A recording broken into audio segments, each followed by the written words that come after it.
তো গাইস, আজকে আমি রান্না করেছি, তোমাদেরকে দেখাবো। আর আমি রান্না করলে আমাদের এখান থেকে হোম ডেলিভারি যায়, তো সেই জন্য আমি তাদের জন্য রেডি করেছি। তো দেখো, এখানে আছে ভাত,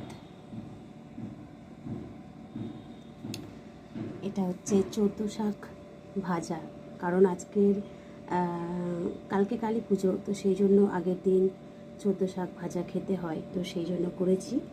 এটা হচ্ছে কাঁকরোল, আলু আর উচ্ছে ভাজা, 3 রকম মিশিয়ে ভাজাটা করা হয়েছে। এখানে আছে ডিমের ঝাল। তো প্রত্যেক দিন রান্না করা তোমাদেরকে দেখায়, আজকে রান্না করে নিয়েছি, তো পার্সেল যাবে, তো সেই জন্য তোমাদের দেখাচ্ছি।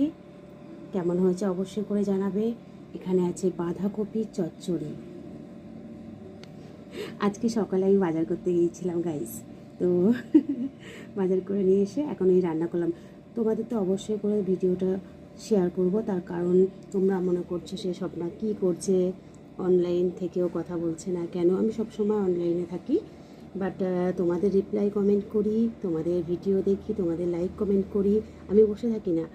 কিন্তু তবুও তার সাথে সাথে আবার রান্নাও করি। তো কেমন হয়েছে অবশ্যই করে জানাবে। আর তোমাদের কারোর যদি হোম ডেলিভারি লাগে অবশ্যই করে আমার কমেন্ট বক্সে বলবে। এটা হচ্ছে নিউ টাউন, তো অবশ্যই করে চেষ্টা করব তোমাদের দেওয়ার। তো কালী পুজো কালকে, সবাইকে হ্যাপি দিওয়ালি। সবাই দিওয়ালিতে ভীষণ আনন্দ করো, আর সাবধানে থেকো, কারণ দিওয়ালি মানেই বাজির ধামাকা, আর ধামাকা মানেই বোঝো চারিদিকে ধুমধাম বাজি পড়বে। সাবধানে থেকো সবাই, বাচ্চাদের নিয়ে খুব ভালো থেকো, সুস্থ থেকো, এটাই কামনা করি। আর সবসময় হাসি খুশি থেকো, আর সবসময় একে অপরের পাশে থেকো বন্ধুরা। সবাইকে সকল ফেসবুক বন্ধুদের আমার তরফ থেকে অনেক অনেক শুভেচ্ছা, ধন্যবাদ, ভালোবাসা।